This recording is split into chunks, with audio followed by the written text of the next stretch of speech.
Fellas, we've just come fresh off UFC Abu Dhabi. Sandhagen versus Nurmagomedov. It was actually a really good fight night. Obviously, one of the most stacked cards on paper. It performed really well. The main event was one of the most high-level MMA fights I've seen in a while. So we're going to be matchmaking every single main card fighter, the disappointments, the ones that lost, and the winners. Every single fighter that competed on the main card, we're going to be matchmaking into a fight that I think makes sense. Fights that I think would be fun, and just fights that I think we need to see next, and just ones that make the most sense based on how they've been looking recently. So we'll just go straight in there with the first fight, which was Mackenzie Dern versus Lupita Godinez. Mackenzie Dern really impressed me in this fight. Her stand-up had improved a lot, and I think that's exactly what Lupita Godinez wasn't expecting. And it was actually a really good fight between them, Mackenzie Dern picking up the decision. So we'll start off with the loser in Lupita Godinez. Lost a decision to Mackenzie Dern. Like I said, I assumed she was expecting her striking to be a lot more sloppier so that she could get going on the feet, which she obviously couldn't. And then when it came to the grappling exchanges, Mackenzie Dern was dominating. So for Lupita Godinez, I think we should give her Yasmin Lucindo. Yasmin Luchindo's been on a bit of a streak, lost a UFC debut, but she's on a 3-fight winning streak, one of them come by way of finish over Poliana Viana. And I think, yeah, she's now entered the rankings. I think it's the perfect time to give her a big step up. Lupita Godinez, she's lost to Jandiroba and Mackenzie Dern in a row. I think it's a good chance for her to welcome Lucindo into the top 10 of the rankings. Lucindo deserves a big fight. She's looked really good with her grappling recently. Lupita Godinez lost a decision to Mackenzie Dern. Isn't that shameful? I think this could be a really good fight. If Lupita wins, keep her in the top 10, get a match made, I'll go, above those guys. And if Lucino wins, then obviously she can progress into the top 10 and maybe even get some top 5 matchups from there. So for Lupita Godinez, I would do her versus Yasmin Lucindo.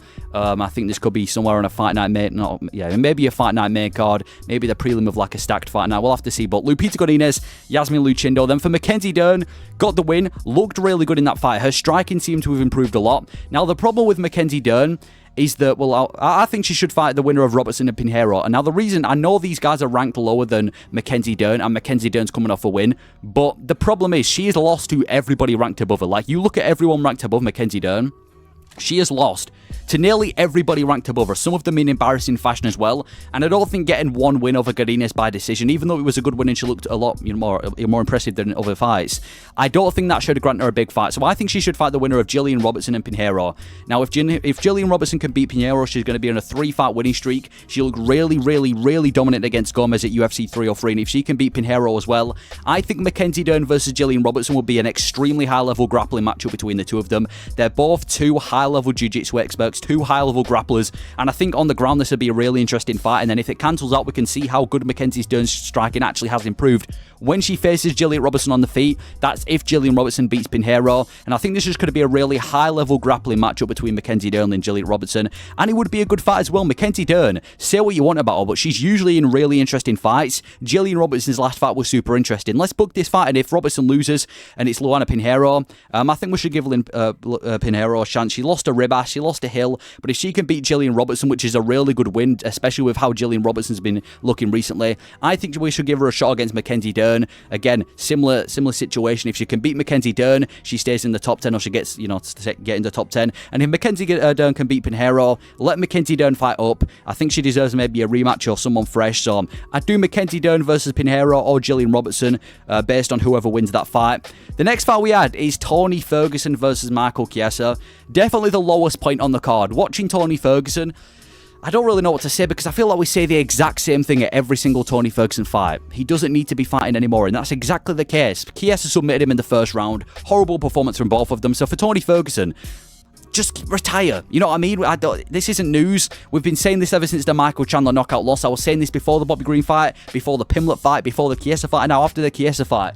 He needs to retire. There's no point fighting anymore. Unless we're going to be feeding this dude to like Mike Jackson or someone who's genuinely like bottom of the barrel, shouldn't be in the UFC level talent.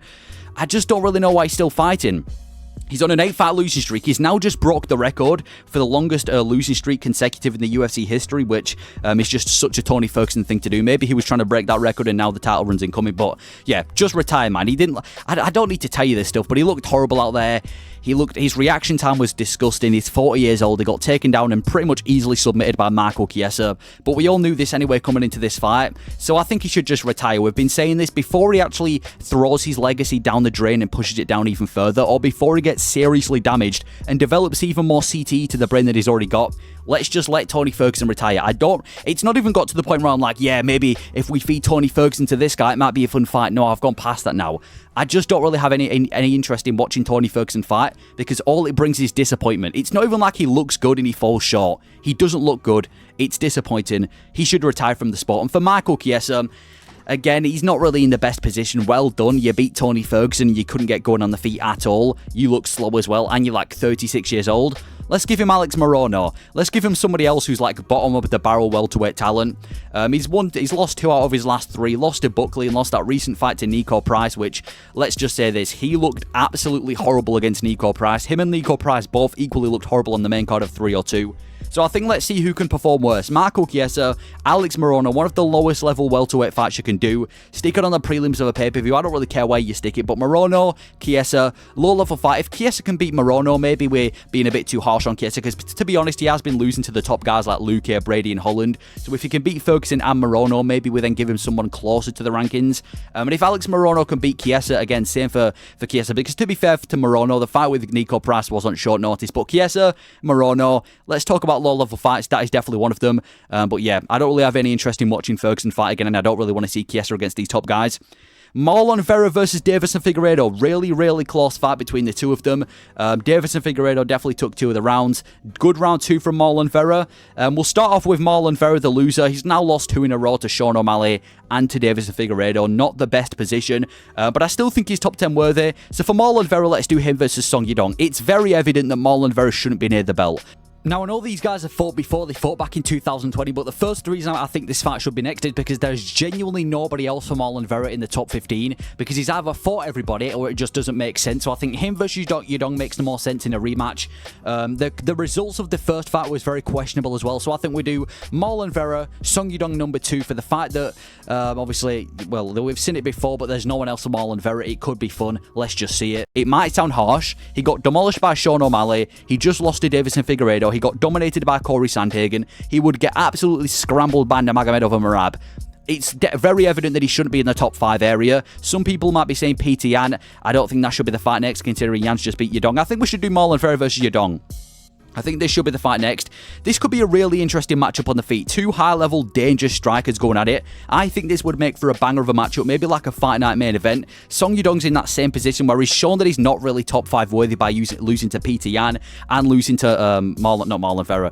What's his name? The guy that he just fucking lost to. Lost to Peter Yan, Sandhagen as well. Sandhagen and Peter Yan, he's shown that he's not really able to be top 5, but he's still, cemented himself in the rankings. He's a very dangerous and powerful striker. Marlon Vera, Song Yadong, I think it should be next. Fight night main event, good scrap between the two of them, and they're both, like I said, in the same position. They're top 10 worthy, they're just not top 5 worthy and definitely not title worthy. So Marlon Vera, Song Yadong, let's have that fight next. I think it could be a really, really fun fight.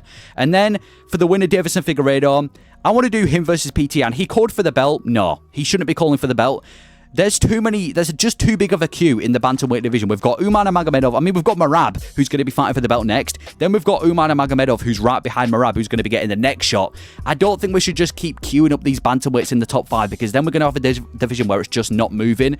So I think for Davison Figueiredo, he should have to get one more big win before he gets a title shot. He's had a good run in the bantamweight division, beating Rob Font, Cody Garbrandt, Vera. It was a close fight with Vera. I still think he needs that one big statement-making win, because again, we can't just give you a title shot for beating Marlon Vera when the queue is that big. Him versus Peter Yan. Peter Yan, he had a bit of a tricky feud at the title picture. Lost to Sterling in 2 fights that, very controversial. Lost a very controversial fight to Sean O'Malley, the current champion as well. Then got dominated by Merab. Came back, smoked Song Yadong at UFC. I think it was $299. So I think Davison Figueiredo versus Peter Yan, the former flyweight champion versus the former bantamweight champion. Two very dangerous guys. You've got the jiu-jitsu, the grappling threat of Davison Figueiredo, as well as the power, and you've got the scary boxing and the underrated grappling of PT Yan as well. I think this should be a #1 contender fight. The winner of this can get a title shot again. I don't think we should just throw them into an immediate title fight when they haven't really. I still think they need that one big win. So Davison Figueiredo, PT Yan, 2 guys in the top 5, 2 guys who are 1 win away from a title shot. This could even be a fight night main event, but the UFC seem to be doing shit fight night main events like Marcin Tibera versus Sergey Spivak, so it's probably going to be on a pay-per-view somewhere, which I'm not going to complain about. Figueiredo, Peter Yan, banger of a fight. Can almost guarantee if this is like a 5-rounder, it would be an absolute banger as well. Yan, Figueiredo, when he gets a title shot, I think that should be next. Then for Shariputtin Magomedov versus Makal, very good win for Shariputtin Magomedov. Went out there, looked very dominant in the entire fight, but he is very hittable. And unlike a lot of prospects in the UFC, I don't think Shariputtin Magomedov is one of these unbeatable, untouchable prospects. I think he's very, very beatable based on that performance, but it was still a dominant performance, and he's still a very fun striker. And I'm not trying to shit on his performance or anything like that, but we'll start off with Makal, the loser. I kind of feel like he's been done dirty by the UFC. Every single time a new prospect comes along, they just chuck Makal to them. So I think he should face Josh Frem. Now, like I said, I don't think he should be cut from the UFC or anything like that. I know he's lost a majority of his recent fights, but look at the people he's losing to. Michel Pereira, ranked. Kevin Holland, ranked. Shariputtin Magomedov, one of the biggest prospects. Caio Borralho, ranked. He's basically the guy who every single time the UFC wants somebody to win, they call up Makal and just chuck Makal to them. So, is he ranked worthy? No. Is he a high-level fighter? No. But he's well-rounded, and I do think he's UFC worthy. He's had some good wins in the UFC. He's shown that he's dangerous. He's pretty tough as well. He's had some good finishes, and like I said, he was landing some good shots on Magomedov in that first round, and he did test the grappling as well. So I think he should face Josh Fremd. Josh Fremd is in that similar position for Makal. He's not top worthy, he's not high level worthy, and he's only lost to some top guys like Petrosky and Roman Kopylov. I think this could be a competitive fight, and I think the loser of this fight would prove that they maybe are lower level talent of the middleweight division. But Makal, Josh Fremd, a fight that you can make for, you know, where we can really just see how good Makal is without having to feed him to an absolute killer. And similar to for Josh Fremd, if he can beat Makal, maybe he's one of the better unranked middleweights in the world, and then we can see him progress. So Makal, Josh Fremd, they've both been done dirty. They've both lost to the top guys and prospects. Feed them to each other, see who comes out on top, is what it is. And then for Shariputtin Magomedov, I've heard a lot of people say ranked fight next. Why do we have to rush every single prospect in the UFC? Like, people think that Bo Nickal should be getting like a massive contender fight. Ikram Aliskerov went from Wally Alves to Robert Whittaker. Can we not just let them take their time without rushing them? For Shariputtin Magomedov, I want to see him versus the loser of Kopylov and Ferrer. Now, I know that fight has been cancelled, but I assume they are going to reschedule it at a later date. And even if they don't reschedule it at a later date, I'd still like to see Shariputtin Magomedov against one of them, because I think both of those are the perfect matchup. The reason why Bruno Ferreira is a perfect matchup, and I know it says on the screen that he's lost to Kopylov, but again, this is assuming that he'd fought Kopylov and lost. But even if he doesn't fight Roman Kopylov, I want to see this next. Both of them, super dangerous strikers. Bruno Ferreira is one of the hardest hitting dudes in this division right now. He's been smoking people. His power is off the charts. He even knocked out Gregory Rodriguez, which is a really good win. And assuming that he'd lost to Roman Kopylov, or even if he doesn't lose to Roman Kopylov, I want to see the fight with Shara. They'd both be in that same position where they're like 1 or 2 fights away from becoming ranked. I think this would be an extremely high-level matchup for both of them. And it's a test for Shariputtin Magomedov. We're not feeding him to a can. We're feeding him to a legitimate, dangerous striker who's another prospect in the middleweight division with a lot of hype. And if it's not him, do Roman Kopylov. Imagine how good Shariputtin Magomedov versus Roman Kopylov would be. You've got 2 extremely high-level strikers, 2 dangerous strikers, a big test for both of them. I think the winner of this fight could definitely get the ranked opponent that they both want. Roman Kopylov's kind of shown that maybe he's not ranked level just yet. He beat Cesar Almeida by a very grappling-heavy approach against a kickboxer. Before that, he got choked out by Anthony Hernandez, who's now ranked. And even if he loses to Bruno Ferreira or not, I think this is the fight we should see next. Either Shariputtin Magomedov or versus Roman Kopylov or Bruno Ferreira. It'll be an extremely fun striking matchup regardless of who he faces, and I think if he gets a win over one of those guys, then we can start talking about Shariputtin Magomedov potentially getting a ranked fight. And if those guys beat Shariputtin Magomedov, they've both got, well, either of them will have a lot of hype for shutting down the prospect of Shara, and they can maybe get some ranked fights from there. So that's what I want to see for Shariputtin Magomedov and Makal. And then the main event, Corey Sandhagen versus Umar Nurmagomedov. This has probably been one of the highest level fights I have seen in a while. Such a competitive fight from both of them. I've heard some people online saying, oh, it was a boring fight. What a disappointing performance from Corey Sandhagen, but just appreciate that it was a high-level fight. Nurmagomedov got the result. So we'll start off with the loser in Corey Sandhagen. Still, in my opinion, one of the best bantamweights in the world, and there's no denying it. I think if that fight wasn't happened with Nurmagomedov,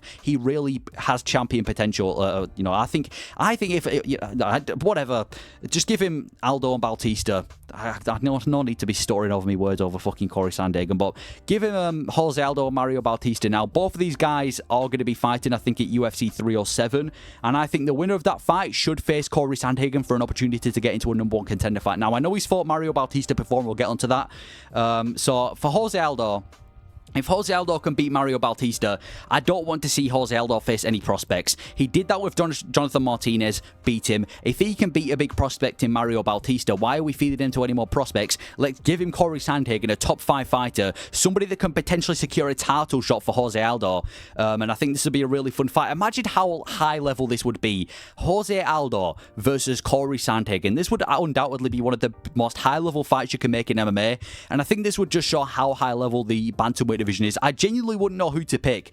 I'd probably lean towards Sandhagen because he seems like a more fresh fighter, and I think he's also got the grappling to mix it up as well. But this would be such a fun matchup if Aldo beats Mario Bautista. Sandhagen, Aldo, the winner of this fight definitely gets chucked straight back into that title picture. And if Aldo wins, he can maybe even make a case to say that he might deserve a title shot in his next fight. And I think he definitely could deserve that if he does beat Corey Sandhagen. Such a high level fight, and obviously if Mario Bautista wins, these guys have fought before, but I kind of feel like Bautista got done dirty. It was his UFC debut and he had to face Corey Sandhagen. Didn't go his way, got submitted, but ever since then he's been on a bit of a streak. I know he lost as well in between that, but recently he's been on a streak. He's managed to make it up to the rankings to beat Ricky Simon, and if he can get the win over Jose Aldo, which would be his biggest win in his career so far, it's time we start talking about Mario Bautista getting some top 5 fights. Sandhagen fighting down, Bautista fighting up, the rematch. I think this is another extremely high level fight if Mario Bautista is able to pass the test of Jose Aldo. So Corey Sandhagen, Mario Bautista, I think that should be the fight we see, or Sandhagen versus Aldo, whoever wins that fight at UFC 307. And then the champion, well, not the champion, but the winner of the main event, Umar Nurmagomedov, looked really, really good against Corey Sandhagen, and even though it was a massive step up in competition, he passed the test. So I think he should face the winner of Sean O'Malley Merab. Undoubtedly, he's the next in line for a title shot. Getting a win over Corey Sandhagen, I mean, the winner of this fight was always going to get the title shot, and I think he proved that by getting a massive win over Sandhagen. Now, he hasn't got this long resume in the bantamweight division to secure him the title shot, but I think a win over Sandhagen alone probably earns him that title shot. So obviously, if Sean O'Malley wins, Umar Nurmagomedov versus Sean O'Malley would be such an interesting fight, because at this point we would have seen Sean O'Malley beat a dangerous grappler in Merab. He would have beaten Sterling, and if he can smoke Verrett on the feet, he's kind of shown that he might be one of the best anti-grapplers in the UFC, and it would be fun to see him against undefeated Umar Nurmagomedov, carrying that Nurmagomedov last name, getting his chance against one of the most dangerous strikers in the bantamweight division, if not the most dangerous striker. Sean O'Malley, Umar Nurmagomedov, that would be a massive fight, and if Sean O'Malley can get past Merab, this is a really, really fun fight. Striker versus grappler. The best striker in the division versus the best grappler. This would just be a super intriguing fight. And I would love this fight in the bantamweight division as well. And if Merab wins, we're seeing the best wrestler versus the best wrestler in the division. Maybe it cancels out when they fight on the feet, in which obviously I would favour Nurmagomedov. But in grappling, this will be really interesting to see, because Merab, he faced a really good wrestler in Henry Cejudo, and he beat him. If he can go and beat the defending champion in Sean O'Malley and become the champion of the world, Umar Nurmagomedov versus Merab might be one of the most interesting and intriguing grappling matchups you can make in the bantamweight division. Dana would probably go fuming for this matchup, to go from his biggest cash cow in Sean O'Malley losing, and then it ends up being Nurmagomedov versus Merab. I think Dana would go mad, and it'll probably be the same reaction he had when Bilal beat Leon. But Umar Nurmagomedov, Merab, extremely high-level grappling matchup, and I think that'll be great for the bantamweight champion. And that is exactly who I think everyone on the main card of UFC Abu Dhabi should fight next. Let me know your thoughts on these matchups, if you agree, if you disagree, if you thought I should have made any other fights. Let me know your thoughts. Thank you for watching.